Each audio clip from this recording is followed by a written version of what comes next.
there's a huge disconnect between transplant and patients, right? Because they don't see you on a daily basis, right? They don't see your struggle. They don't see the pain and the scars and all the other stuff, right? They just have you come down. They ask you a bunch of questions. They have you sign a bunch of forms, and then, all right, peace. I'll see you guys. I'll see you in like 2 years. Don't call us. Don't talk to us, because we don't care.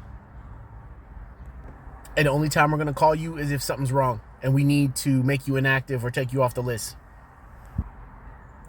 A severe lack of communication between the transplant coordinators and their patients. I get they have a heavy workload. I understand that. But that still doesn't change the fact that, like, we are also human beings. So when I got evaluated at UC Davis, it was very transactional. It was very, all right, you're here for a service.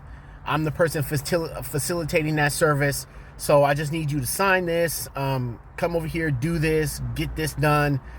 And then I need you to just get out of my office so that way I can go on to do whatever it is I'm going to do that day. That was the, like, transaction. But it's very transactional between me and the social worker, the transplant coordinator. The lady didn't want to know who I was. She didn't want to know what my story was. She didn't want to know why I was there. How did this happen? It was just take a number, come up to the window. All right, get out, next.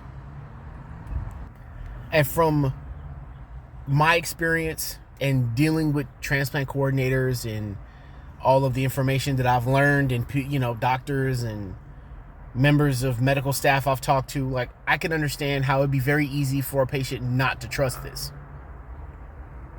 Or, well, what's the point of me even trying for this if they're literally never going to give me anything, or they're going to wait me out so long that I die, or, you know, I get too sick where I can't stay on the transplant list. And I get it. They talk about prioritization, right? Like, they talk about how they prioritize younger patients, but I don't believe that's true. I think that's BS. So from my perspective, it's like, okay, so I'm sitting at 4 years and like 7 months on transplant list, maybe more, I don't know. Right? So if it's taking them this long, right, an estimated time for somebody with my blood type is like 6.5, 7 years, and it's taking them this long, and then they actually do finally give me, they relent and begrudgingly give me this transplant, and it doesn't take.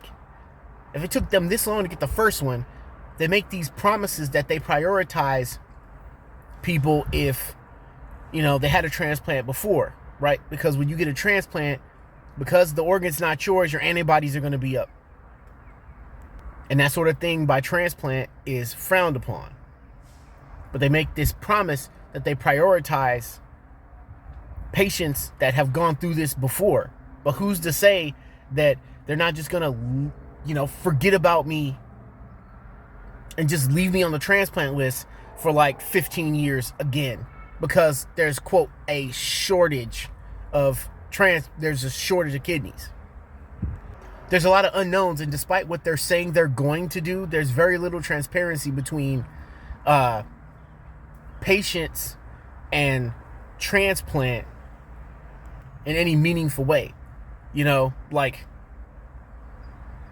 transplant is a government-owned, government-funded organization, and the government would never lie to their citizens.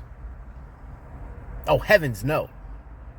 And then in the off chance that they actually make themselves available to you, what do? They give you the same song and dance that they give every patient. They hit you with the blood type, the wait time, patients in front of you, the kidney shortage, or they just simply just don't know. And then because of their inefficiency, transplant's inefficiency, you know, they put the onus back on you to deal with this emotionally. It's not like they provide like mental health services for you, or, you know, anything to help you cope with this. They just tell you to go for a walk, write in your journal, and shut the F up. The lack of communication is so severe that when I first initially got on the transplant list, like when I was first going through this, there was nothing for me, right? Like, I had to look all this stuff up myself. All the research, all the you know, researching of side effects, what to expect, training, all that stuff. What dialysis was, what do the kidneys do for the body. None of this stuff is transplant, UNOS, dialysis centers, they don't volunteer this information to you. You just gotta find it somehow. That's if you're a patient that even cares about that stuff. So when you first initially get sick, right? When you're initially told that your kidneys are failing and you have to start exploring dialysis options, what your nephrologist needs to do, the hospital, transplant, whatever, they need to send you a packet, an entry-level packet explaining to you what this is and what's about to happen to you. Not the sugar-coated, rainbow-coated, not the sugar-coated, like, imaginary fairyland of what they want you to believe this is like.